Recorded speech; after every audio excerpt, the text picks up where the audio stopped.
Welcome back. अच्छा इख्तियार वली साहब, मुझे ये बताइए कि आज हमने ये देखा कि आईनी अदालत ने एक जो फैसला था वो रिवर्स कर दिया मुनाल वाला। ये फैसले ज़ाहिर कोई लंबा चौड़ा अरसा नहीं था।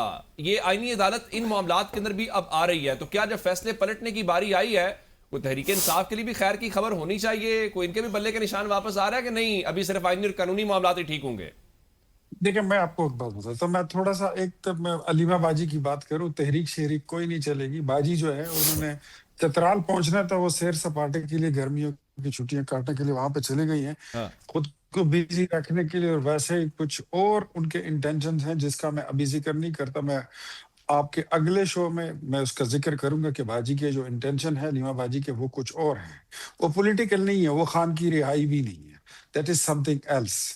वो आप कह लें कि वो अदर देन पॉलिटिक्स हैं या अदर देन तहरीक या शरीक तो है। सियासी तौर पे अब वो मैं पार्टी की चेयरमैन या मुल्क की वजीर आजम या इमरान खान की रिहाई, उसके बाद फिर क्या हो सकता है? इसके अलावा तो और ऑप्शन क्या हो सकती है? होता है, बहुत कुछ होता है, बड़ा कुछ होता है। वरासतें भी होती हैं, तकसीम भी होता है, वेस्टेड इंटरेस्ट भी होते हैं, बड़ी चीजें होती हैं। हाँ। मैं नेक्स्ट शो में आपको बता दूंगा, चले अगले शो तक अभी रख नहीं लेते हैं। बताना चाहते। ठीक है। हाँ, जरा देखते हैं। हाँ, जरा देखते हैं कि ये 5 अगस्त की कॉल जो है, ये कॉल होती है या ये मिस कॉल होती है, ये भी जरा आपके सामने आ जाएगी। अब मैं आता हूँ आईनी अदालत पे। देखिए, मैं हाँ। आपको एक बात बताता हूँ। इमरान खान साहब जो है ना, ये बात बिल्कुल गलत है। ये तो साइड पे करने के, वो डटा हुआ है, वो खड़ा हुआ है, हाँ। वो लंबा है, ये है ये वो। इमरान खान साहब को निकलने का मौका नहीं मिला। जिस दिन उनको मौका मिलेगा निकलने का, उनकी कोई जमानत नहीं देना चाहता, हाँ। उनकी कोई जमानत लेता नहीं। एक बार उनकी निकलने की सूरत हाल बनी थी, और वो उस वक्त बनी थी जब इख्तियारात थे, थोड़े से बहुत थे, जितने भी थे बैरिस्टर गोहर के पास, हाँ। बैरिस्टर सैफ के साथ, और उसमें तीसरा मेरा भाई आपके साथ शो में बैठा हुआ है, शेर अफजल मरवत। हम्म।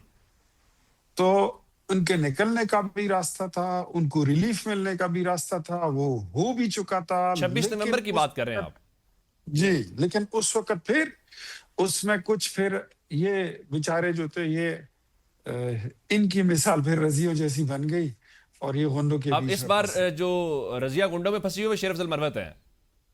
इस वक्त शेर अफजल तो वो शेर बंदा है कि ये ना होता, इसने अपने ईमान का सदका और नजरियात का सदका ना उतारा होता, हाँ।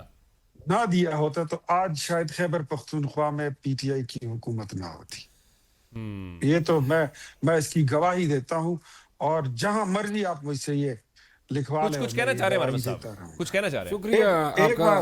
बार एक चीज़ मैं अर्ज करूं, ये कॉन्स्टिट्यूशनल कोर्ट का जो फैसला है ना, हाँ। ये एक फैसला जो है जिन प्रिंसिपल पे ये फैसला दिया गया है, ये 26वीं तरमीम के बाद 175(2) के तहत ये प्रोवाइड किया गया कि हर अदालत ने अपने इख्तियार के अंदर रहते हुए फैसले करने हैं, यानी अपने इख्तियार से तजावुज़ नहीं करना है। सुप्रीम कोर्ट ने जब कादी फायदीसा साहब की अदालत ने मोनाल रेस्टोरेंट को डिमॉलिश किया था, इसके अगेंस्ट सीडीए अपील में गई, और ये प्रोवाइड किया गया 175 में, जब 175 दोबारा फ्रेम हुआ आर्टिकल 26वीं तरमीम के बाद। तो अब एक बात है कि गुज़िश्ता दिनों नस्ला टावर था, उसका फैसला आया, वो भी गिराया गया। ये एक्सट्रीम स्टेप होता है कि आप गिरा देते हैं। और जब ये काजी फायदा साहब ये फैसला कर रहे थे कि जी इसको गिरा दो, क्योंकि वो बायोडाइवर्सिटी का क्वेश्चन था, एनवायरमेंटल प्रोटेक्शन, मरगला हिल्स, तो आप उस वक़्त ही इस्लामाबाद हाई कोर्ट में इस ज़मीन पे या इस प्रॉपर्टी पे जो हैं लीज के राइट जो हैं वो डिटरमिन होने थे। बावजूद यानी ये मालिकाना या जो प्रोप्राइटरी राइट्स हैं वो डिटरमिन किए बगैर सुप्रीम कोर्ट ने कहा पहले इसको गिरा दो। अब नतीजा क्या निकला? नतीजा ये नहीं निकला कि आज कॉन्स्टिट्यूशनल कोर्ट ने मनाल रेस्टोरेंट को बहाल कर दिया कि ये दोबारा तामीर हो सकता है, लेकिन ये असूल दुरुस्त हैं। सुप्रीम कोर्ट, देखिए ये एक डॉक्ट्रिन होती है कि सुप्रीम कोर्ट के फैसलों को फाइनलिटी हासिल होती है, लेकिन जिस तरह जुल्फ़िकार अली भुट्टो शहीद के फैसले में हमने देखा, और भी बहुत सारे फैसलों में, तो लिहाजा बल्ले के निशान के फैसले में भी, हाँ जी, बल्ले के निशान के फैसले में भी हो सकता है ये।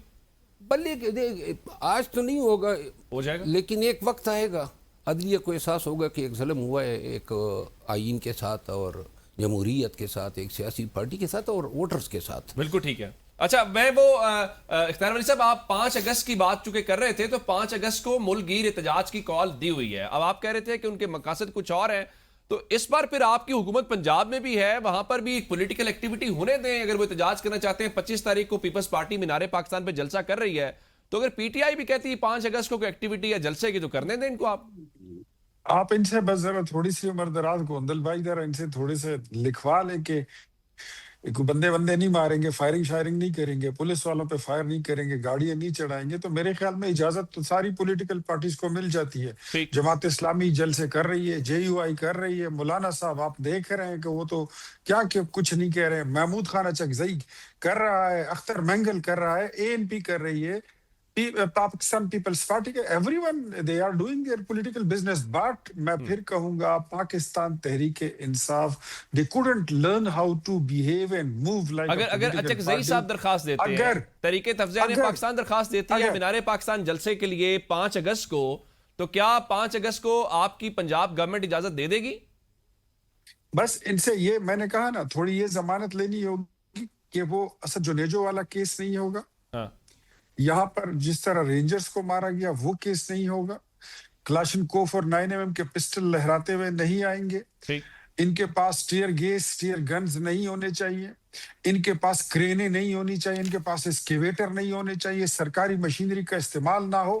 میں سمجھتا ہوں پولیٹیکل لوگوں کا جو ترا ہوتا ہے, جو ان کی اکوپمنٹ ہوتی ہے, ان کا جھنڈا ہوتا ہے, ان کا نعرہ ہوتا ہے, ان کا جذبہ ہوتا ہے, ان کا نظریہ ہوتا ہے, یہ چیزیں جو لوگ اٹھا کر چلتے ہیں وہ پولیٹیکل پارٹی نہیں ہوتی. وہ آپ سن رہے ہیں پی ٹی آئی تو یہ گزارش کروں گا بے شک یہ ساری چیزیں نہ ہو, لیکن یہ بلڈنگز کے چھتوں پہ سنائپرز کو بھی نہیں ہونے چاہیے. لے نئی بات سن لیں اختیار صاحب, وہ کہہ رہے ہیں کہ وہ نہیں, بلڈنگز کی چھتوں پر تو ہمیشہ ہم نے ابھی جلسے کیے ہیں, جلوسے کی ریلیز کی ہیں. بلڈنگ کی چھتوں پر جو لوگ بٹھائے جاتے ہیں وہ حفاظت کے لیے بٹھائے جاتے ہیں. وہ حفاظت والوں نے تو 14 لاشیں گرا دی تھی, وہ گولیاں ہم پہ آسمان سے چلی تھی.